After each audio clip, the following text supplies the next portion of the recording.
आपण आलोय शर्यत क्षेत्राला लाभलेला कोहिनूर एकादशी म्हणजे श्री बकासूर याच्या भेटीला.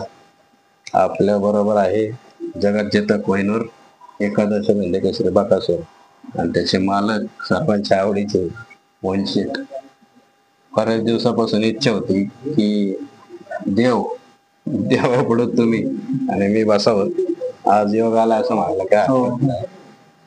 तर मला बकासूर विषयी नाही का थोडी माहिती पाहिजे. तर म्हणजे नाही का आपण ब्रीड म्हणतो किंवा नसल म्हणतो, तर ती काय म्हणजे बकासूरची आई कुठल्या नसल मधली?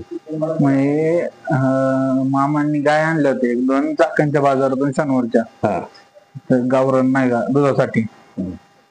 तर त्या आणल्या होत्या. त्याच्यानंतर म्हणजे तिला काय पिल्लू झालं नव्हतं. त्याच्यानंतर ती वेली नाही, तिला कालवड झाली ती. आणि त्याच्यानंतर परत एकदा वेगवेगळी राहिली, परत एकदा तिला कालवडच झाली.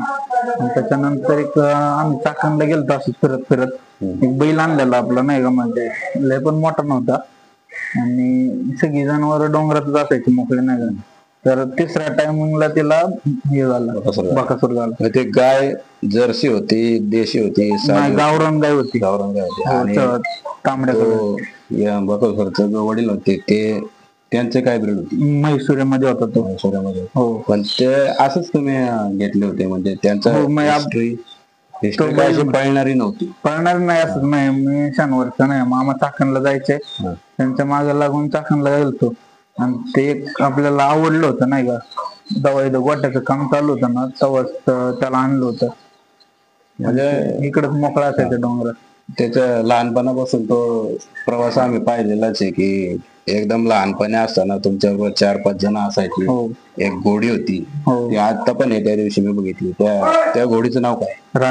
राणी. म्हणजे तिच्या बरोबरच बकासूर पहिल्यांदा पळायला शिकला का? नाही, तिच्या माग पळायचा तो. म्हणजे ती पुढे पळायची. हो, आणि तिच्या माग पळायचा. हो. तिथपर्यंत जाल असं कधी वाटलं होतं का, म्हणजे त्या दिवसाचा किस्सा? नाही, म्हणजे पहिल्यापासून बैलांचा नाव आपल्या 4 बैलात आपण तिथपर्यंत जाईल म्हणजे एक स्वप्नच बघितलं होतं, ते आपल्याला पूर्ण करायचं होतं. त्यामुळं खूप मामाच्या मागे लागून लागून नवीन नवीन बैल घ्यायला लावायचे आणि मामा आपल्याला घेऊन पण द्यायचे. त्यामुळं त्यानंतर हे घरच्याच गायला कोण झालं म्हणजे काही कोणाचं लक्ष पण नव्हतं. मोठ्या दूध पाजायचे, पण आम्ही त्याला बाहेर मोकळं सोडलं ना ते लय पळायचं. त्याच्यानंतर मग त्याला हळूहळू खालून सोडायचं. त्यानंतर पहिलं कसं होतं की 4 बैलात गोडी पुढे पळायची आणि त्याच्या मागे 4 बैल पळायचे, तो नाद होता. त्यामुळे त्याला आम्ही गोडीची सवय लावली होती. त्या गोडी त्याच्या शेजारीच बांधायची कंटिन्यू गोट्यात. तर त्याला गोडीचा नाद लागला होता. मग खालून त्याला गेटला तो गोडी मागत चालत जायचा, म्हणजे जिकडे गोडी जाईल तिकडे तो जायचा. त्यामुळे मग त्या गोडीच्या मागे जेवढी गोडी स्पीडने पुढे पळेल तेवढं त्याच्या मागे स्पीडने पळायचं. सवयच लागून गेली त्याला. जसा गोडी पुढे पळते त्या मागे फॉलो करून पळायचं. हो, ती सवय लावली होती बारीक असताना, 3-4 महिन्यात असताना. तुम्ही त्याला नंतर ना असं आपण जसं गाडी झोपतो असं कोणाबरोबर सुरुवात केली? पहिल्यांदा कोणाबरोबर झोपला? म्हणजे पहिलं आपलं घरचं एक गोर होतं गायचं दुसरं, त्याला आम्ही दोघांना असं नुसते आपली ती शिळवाटी असते ना त्याला झोपायचं आणि गोडी मागं दोघांना सोडायचं. ते गोडी मागं पळत यायचं, त्याचं नजर अख्खी गोडीवरती असायची. एक तर अशी सरळ नजर जिकडे गोडी जाईल तिकडेच तो जायचा. लहानपणी एक व्हिडिओ पण व्हायरल झाला होता, तुमच्या घरामध्ये 2 लहान मुलं होती आणि असं एकदम छोटा होता. हाच होता का? हा, येत होता. कारण का जो आपला सण असतो वर्षातून एकदाच येतो बैल पोळा, त्या सणाला सगळी बैल घरी नव्हतो नाही का. त्यामुळं सगळी बैल टेम्पोत घरी नेलते. मोठ्या म्हणजे त्याला व्हॅन मध्ये घालून आणलेला. म्हणजे एकदम बारीक होता तेव्हा, त्याला रंगून बारीक पोरं नाही, म्हणजे एकदम शांत होता. त्यामुळे बारीक पोरं त्या संग खेळायची खूप, मामाची मुलं. म्हणजे या गोष्टी मागे तुम्हाला पाठबळ जे दिलं ते तुमचे मामाच म्हणायचे. अजून आज तयार झाला तुम्ही त्या यशावर पोहोचले, तर मेन मास्टर माइंड तुमचे मामाचे असंच म्हणावं. गुरु वगैरे सगळं म्हणजे मामाने सपोर्ट केलं म्हणून तर इथपर्यंत आलो. नाही तर सपोर्ट आपल्याला कोणाचाच नव्हता घरातला बाहेरचा, फक्त एकट्या मामाने सपोर्ट केला म्हणून इथपर्यंत आलो. त्यामागे तुमची टीम पण असते किंवा तुमच्या भरपूर असतात ना, पहिल्यापासून पोरं आपले सगळे सोबतच आहे. कारण तुमच्या इंस्टाग्राम अकाउंटला पण आम्ही बऱ्याच वेळा लाईव्ह तुमच्या मध्ये आधी चालू असतं ना, त्यावेळेस आम्ही ते बघत असतो ना, तर काही काही मुलं काय मागतात तिथं आणि ते त्याला वॉकिंग एक्सरसाइज नाही सगळी पोरं म्हणजे लहानपणापासूनच आपल्यासोबत जेव्हा बैल नव्हते ना तेव्हापासून जी पोरं होती ते अजून पण आपल्या सोबत आहे कंटिन्यू. पण हे असं फारसं बघायला भेटत नाही की तुमची जी मैत्री असते, तुमचा जो सेटअप असतो तो इनिशियल सुरुवातीचा जो असतो तो शेवटपर्यंत असा एकत्र राहत नाही बऱ्याच जणांचं. म्हणजे तुमचं तसं जर बघायला गेलं तुमचं बॉन्डिंग बाकासूर तुम्ही तुमची जी इनिशियल पहिल्यापासूनची टीम ती आज पण दिसती. हो आहे ना. बऱ्याचदा ते मैदानात जेव्हा बाकासूर नव्हतं तेव्हापासून जी पोरं होते ना ते अजून पण पोरं आहे आपल्यासोबत. तुम्ही एक अर्थी माणसं पण अशी सोन्याची जशी चैन असती त्याच्यामध्ये ती विणकाम केलेलं असतं त्या पद्धतीत माणसं पण तुम्ही अशी एकदम तुम्ही तुमची सोन्यासारखी जपून नाही जपून आपली सगळी माणसं जपून ठेवल्यात. कधी कोणाला नाराज नाही केलं आणि कोणती कोणाला तोडलं पण नाही. आता ह्या बाकासूर नंतर म्हणजे तो तिकडे आले आहे तो तिकडे साम्राज्य आहे तुमच्या. आणि आता सध्या जर बाकासूर कोणासारखा दिसतो तर माझ्यामध्ये काहीतरी बाळाबाई असं सेम त्यासारखा दिसतो. सेम तसंच होतं का? हो बारीकपणे सेम तसाच होता. इथं आलं ना म्हणजे कित्येक वेळा इथं एकदा मैदान रिपोर्टरच्या तुषार सरांनी एकदा त्यांचं काहीतरी फोटो सेशन चालू होतं त्यावेळेस मी जस्ट अशी एक शॉर्ट काढली होती आणि इंस्टावर टाकली होती माझी. त्याला कॅप्शन दिलं होतं की या कोहिनूर बाकासूरवर जर चित्रपट निघाला तर काय त्याच्यावरती प्रतिक्रिया असतील. असं मला जस्ट तो तुमचा लाईव्ह सीन तुम्ही पण त्याच्यात होते ते जस्ट मला असं सुचलं पण नव्हतं वाटलं पण नव्हतं की ते लोकांना इतकं ते त्याच्यावरती इफेक्ट पडत. तर त्याला शेकडो कमेंट्स होत्या आणि ती एकदम खतरनाक रील व्हायरल झाली. आणि दुसरी एक रील बाकासूरवरनं असा आला होता तुम्ही इथं गाडी पुढे थांबले होते आणि त्याने त्याच्या स्टँडिंगची पोज तुमची जी दिली होती तर सोशल मीडियामध्ये ती एका दिवसामध्ये 1 मिलियन व्ह्यूज होत्या. आज पण ती 2.2 मिलियन गेलेली. थोडक्यात मी काय ते लाईक फॉलोअर सबस्क्रायबर या गोष्टीच्या मागे लागत नाही, ते एक मृगजळ. पण मी त्या गोष्टीचा मला खरं तर आपण म्हणतो अनुभव किंवा अंदाज की बकासूर हे नाव सोशल मीडियामध्ये काय, कारण ती रील तितकी प्रचंड प्रमाणात व्हायरल झाली होती आणि आज पण होती. आणि त्यानंतर माझ्या 2-4 रील्स पण पुढे व्हायरल झाल्या. मी तर मला 2-4 वेळा या देवाविषयी बोलायचं योग आलेला आहे. ते माझं भाग्य. आणि तुम्ही खरं म्हणजे तुम्ही आता समजा तुम्ही असाल, तुमचे मामा असतील, वैभव तुमचे मामाचे ना ते सगळे असतील.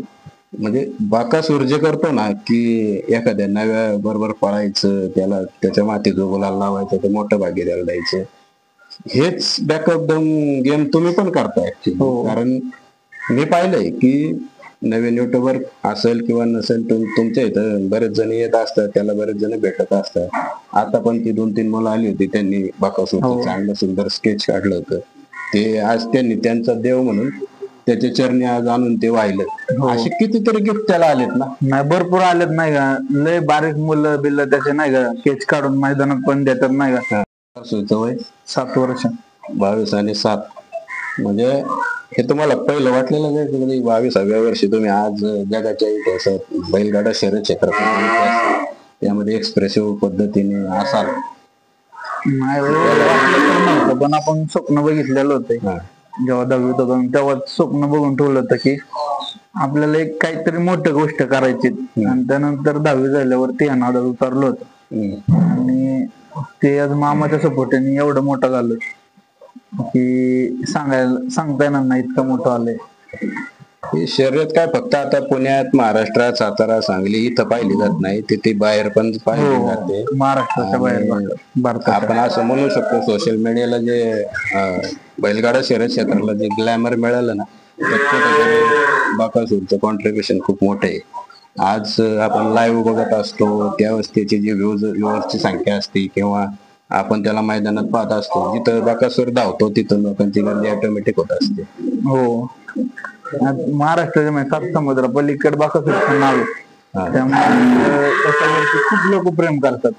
त्याचा तुम्हाला असं वैयक्तिक आयुष्यात पण असा अनुभव येत असेल ना, समजा तुम्ही कुठे फिरायला गेला तर तुम्हाला आयडेंटिटी होती की लोक बकासूरचे मालक म्हणून तुम्हाला पहिले ओळख? नाही, जे आता कुठेही गेलं तरी बकासूरचा मालक म्हणून ओळख जाते. कारण का आता बैल नसला तरी कुठे फिराय बाहेर गेलो कुठे गेलो तरी लोक फोटो काढायला भरपूर सपोर्ट करतात. हो ना. हो. तुम्ही ऑलरेडी आता ते बैलगाडा क्षेत्रामुळे कंटिन्यू तुम्ही ते युट्यूब असेल, इंस्टाग्राम असेल, फेसबुक असेल, ते तुमची ते ऑलरेडी व्हायरलच झाली. आज आपण गुगल वरती जर चेक केलं ना तर बकासूर टाकलं तर पहिलं 2-4 वर्षापूर्वी राक्षसाचं चित्र यायची किंवा त्यांचा इतिहास यायचा, किंवा तुम्ही पण लहानपणी शाळेमध्ये शिकला असेल, आपण सगळ्यांनी शिकलोय की बकासूर म्हणजे एक राक्षस होता. तर आज जर तुम्ही बकासूर म्हणून आपण जर सगळ्यांनी सर्च केलं ना डायरेक्ट याचे फोटोज येतात. बकासूर हे नाव त्याला कधी मिळालं होतं शर्यत क्षेत्रामध्ये? जेव्हा नारायणपूरचं मैदान झालं ना तेव्हा सेमीला खाली जाताना पुकारलं होतं मुळशीचा बकासूर पाळे चाललंय म्हणून. युट्यूब वरती गेला माहित, ते सगळ्यात मोठं मैदान त्याचं पहिलं की युट्यूबला व्हिडिओ पडल्या म्हणजे असं नाही का जास्त व्हायरल झाल्या. त्या मैदानात नाही तर फक्त बैल मुळशी तालुक्यालाच माहिती होता. मी पण याला कितीतरी वेळा पाहत असतो. जनरली जेव्हा कोणी पण त्याच्या मुलाखती घेत असताना त्याचे कान जे असतात ना असे, कोण काय म्हणते त्या गोष्टीकडे त्याचं रिएक्शन जास्त, त्याची नजर जी असते. मी कितीतरी म्हणजे प्रत्येक जणाची शर्यत बघायची एक दृष्टी वेगळी असते, पण बऱ्याचदा ज्या युट्यूबला वगैरे फोटोज वगैरे व्हायरल होतात ना बकासूरचे, तर बकासूरची नजर कुठं कुठं पण कॅप्चर करते. म्हणजे मी तिथं ड्रोनचा पण एक शूट काढला होता, ते बरोबर ड्रोन ओळखतो, किंवा जेव्हा त्या फोटोज वगैरे असतात तेव्हा एकदम कॅमेरावाल्याला पण माहित नसतं की हा बघतोय, पण तुम्ही त्याच्या बघा त्याचं लक्ष पुढं नसतं असं, ते त्याच्या जे लाईव्ह ऍक्शन काय हालल त्याच्यावर त्याचं बरंच हे असतं. मग आपण जर तसं म्हणलं, याच्याकडनं मी याच्याकडनं 2 गोष्टी शिकलेलो. पहिली गोष्ट म्हणजे तुमचं जे ध्येय आहे त्याच्याकडे तुमची नजर असली पाहिजे, आणि दुसरी गोष्ट म्हणजे जे ध्येय ठरवता ते जेव्हा तुमच्या जवळ येतं तेव्हा तुम्ही स्लो नाही झालं पाहिजे, पट वेगाने त्याच्यावरती धावून तुम्ही त्याचं यश संपादन केलं पाहिजे. या 2 गोष्टी बकासूर मध्ये दिसतात ना. तुम्हाला आतापर्यंत इतक्या याच्या शेकडो शर्यती झालेल्या आहेत, तर त्यातली सगळ्यात आवडणारी शर्यत कुठली? पुसेगाव मैदान. खूप बकासूर पळायच्या आधी ते मैदान लय फॉर्मला होतं नाही का, युट्यूबला बघायचं, असं वाटायचं आपलं बैल कधी त्या मैदानात पळायला जाईन आणि कधी आपण 1 नंबर. खरं एवढी इच्छा होती पहिल्यापासून. आणि त्या मैदानात जेव्हा पहिल्या वर्षी गेलो खूप गर्दी आणि खूप काय ते बघून जेव्हा सेमीला खाली चाललो होतो, वरती निकाल रेषा बसून तर खालच्या एंडिंग पर्यंत दोन्ही साईडनी लाईन होत्या आणि प्रत्येक माणूस हात करत होता. तुम्हाला असं थोडक्यात वर्ल्ड कप जिंकल्यासारखं खूप म्हणजे आनंद होता तो की आपण ह्या क्षेत्रात येऊन काहीतरी केलं. म्हणजे खूप लोक नावं ठेवायची, घरच्यांना पण बोलायची काय त्या बैलगाड्यामध्ये काय बैलांमागं पळून भेटणारे, खूप काय बोलले, पण आपण कधीच कोणाकडे लक्ष दिलं नाही. जे आपल्याला करायचं ते आपण शेवटी पूर्ण केलंच. ते खरं सांगू का, आता ते ट्रेलर्स असतात ना तर ते प्रत्येक क्षेत्रात असते. आज चंद्र आहे, सूर्य आहे, यांनी कोणाचं वाटोळ केलंय का? नाही केलं, पण त्यांना पण लोक नाव ठेवतात की चंद्रावरती डाग आहे. सूर्याला पण लोक नाव ठेवतात. जेव्हा उन्हाळा चालू असतो ना तर लोक त्याला वैतागतात आणि म्हणतात काय रे, पण त्या सूर्याला जेव्हा पावसाळा असतो, हिवाळा असतो, लोक ऊन कुठं पडले ते ऊब घेण्यासाठी जाऊन त्या सूर्याला शोधतात. हा बैलगाडा शर्यत क्षेत्राला हा लाभलेला एक सूर्य याचा पराक्रमी इतिहास म्हणजे त्याचं ते तेजस्वी पर्व आहे. याच्याविषयी बोलाल तितकं कमीच आहे, अभ्यास कराल तितकं कमीच आहे, पण सोशल मीडियामध्ये याची क्रेज. आणि कसं आहे, आता बघा तुम्ही लहानपणी ज्या व्हिडिओज वगैरे काढायच्या त्या आम्हाला तेव्हा बघ कोणीतरी काढल्या होत्या, कोणीतरी ठेवल्या होत्या, कोणीतरी पोस्ट केल्या म्हणून आज आम्हाला त्या बघायला भेटल्या. पहिल्यांदा ते तुमचं बकासूर आणि बावऱ्या ही गाडी एक पळाली होती ना, तर तो त्यावेळेस मी पण फोटो काढला होता, पण त्यावेळेस मी बकासूर नव्हता पहिला. तर त्या बावऱ्या आमच्या त्या भावाच्या इथं आला होता ना, तो होता आणि ती गादा होती, ती गादा घेऊन मी त्यावेळेस फोटो काढला होता. कोणीतरी ती पाठवली, ती दिसली म्हणून म्हणजे सोशल मीडियाचा जो वापर आहे ना तो चांगल्या पद्धतीत झाला पाहिजे, प्रभावी पद्धतीत झाला पाहिजे. पक्का सुरवर चित्रपट यावा असं कधी वाटतं का? नाही, खूप जणांची फॅनची इच्छा आहे की नाही का बकासूरवरती झाला पाहिजे, पण तर बघू नशिबात असेल तर 100% होणारच आहे. होणार तो. आणि तुम्हाला तेही सांगतो, चित्रपट येऊ नाही तर नाही येऊ, पण त्याच्यावरती अशी प्रभावी व्हिडिओ नक्कीच बनणार. हो, की ऑलरेडी आता त्याच्या बरेच आहे, पण ज्यावेळेस तुम्ही मोकळे असाल ना तेव्हा सांगा की अगदी इंग्लिश मध्ये जरी बनवायची वेळ आली ना, की आज मराठी हिंदी सगळ्यांनाच कळते, इथल्या लोकांना कळते, पण इंग्लिश मध्ये जरी त्याच्यावर्षी बोलायचं आलं तरी माझी तयारी आहे. आणि इन फ्युचर हे मी बनवल. हो ना. आणि का तर ते काय व्ह्यूज वगैरे साठी नाही, हो. कारण ती माझ्या मनात एक इच्छा आहे की माझ्या म्हणा किंवा एक लाखो करोडो जे शर्यत प्रेमी त्यांच्या मनात जी इच्छा आहे ना की त्याच म्हणजे एका व्हिडिओ मध्ये आम्हाला बकसूर कळायला पाहिजे. हो, की त्याचं बारीक पण काय होतं, त्याचं परत पुढं काय होतं, असं पूर्ण ते कळ. आणि जे तुमचं कष्ट आहे ते तुम्हाला आणि या शरीर क्षेत्रातल्या देवाला कायमच नमन असेल. आणि आज तुम्ही मला जी लाख मोलाची संधी दिली ती माझ्या मनात कायम राहील. आणि असंच बकासूरचं जे यश आहे ते पुढं घेऊन चालत चला. आणि कालच मामा म्हटले की आता बकासूर काहीतरी काय नवीन पायऱ्यात पळणार, नवीन चरण असेल. नाही, काय होतंय की नाही का भरपूर लोकांचे आता ज्यांनी ज्यांनी नवीन नवीन बैल घेततात त्यांची खूप इच्छा असते की बकासूर सोबत पळायचं.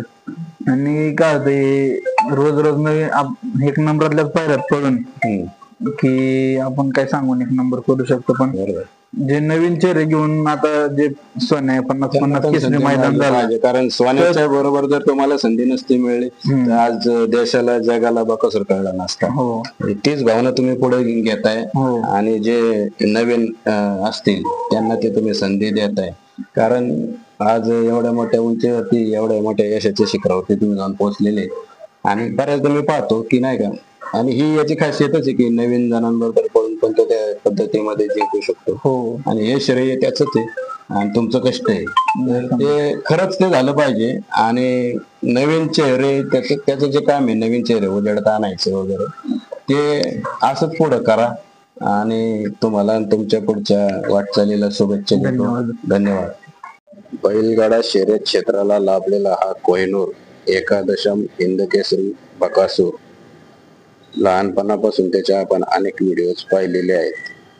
लहानपणी मोहिल शेठ यांनी त्याच्याबरोबर असलेलं त्याचं बॉन्डिंग, त्यांना दिलेली शिकवण किंवा त्याचं केलेलं ट्रेनिंग आणि त्याच्या मामांचं नियोजन आणि वैभव शेठ असतील त्यांचं ड्रायव्हिंग, कारण सुरुवातीला त्यांनीच गाडीवरती बसून बकासूरला ट्रेनिंग दिलेलं आहे. हे सगळं आपल्याला अगोदर माहितीच आहे. पण बकासूर हे नाव खऱ्या अर्थानं जेव्हा पुसेगाव हिंदकेसरी मैदानामध्ये सोन्या 50-50 आणि बकासूर पळाले होते तेव्हा हे दोघं प्रथम क्रमांकाचे मानकरी ठरले होते आणि बकासूर पहिल्यांदा हिंदकेसरी झाला होता. मोहिल शेठ असतील किंवा त्याची सर्व जी टीम असेल त्यांचं स्वप्न खऱ्या अर्थाने तिथं साकारलं गेलेलं होतं. तिथपासून जो हा शर्यत क्षेत्राला कोहिनूर लाभला त्याने मागं वळून पाहिलंच नाही. शेकडो मैदानं झाली, त्याचा तो विजेता ठरला. अगणित मैदानाचा हा विजेता आणि लाखो कोट्यावधी प्रेक्षकांच्या मनावरती राज्य करणारा हा बैलगाडा शर्यत क्षेत्रातला राजा. याला अतिशय कष्टानं जिद्दीनं घडवलं आणि त्याने त्याचं जे पुढं इतिहास तो त्याने त्याच पद्धतीत मेंटेन केला. शेकडो फायनल्स त्याने जिंकल्या. मोहिल शेठ यांच्याकडे एक घोडी आहे, तिचं नाव राणी. ती राणी पुढं पळायची आणि तिच्याकडे पाहून हा बकासूर पळायला शिकला होता. बकासूरच्या शर्यतीविषयी किंवा व्यक्तिमत्वाविषयी सांगायचं म्हटलं तर बकासूर सोन्या, पल्मा, वेगाचा शेवट सर्जा, मैब्या, परत बावऱ्या, वेगाचा दर्जा घोटचा सर्जा, चिक्या, मथुर, आपला पुण्यातला सुंदर, अशा अनेक नावाजलेल्या नंदींबरोबर पळून त्याने अनेक मैदानाचा तो एक विजेता आहे. अनेक नव्या नंदींच्या कपाळाला गुलाल देणारा हा कोहिनूर शर्यत क्षेत्रातला देव, बैलगाडा शर्यत क्षेत्रातील देव, एकादशम हिंदकेसरी बकासूर.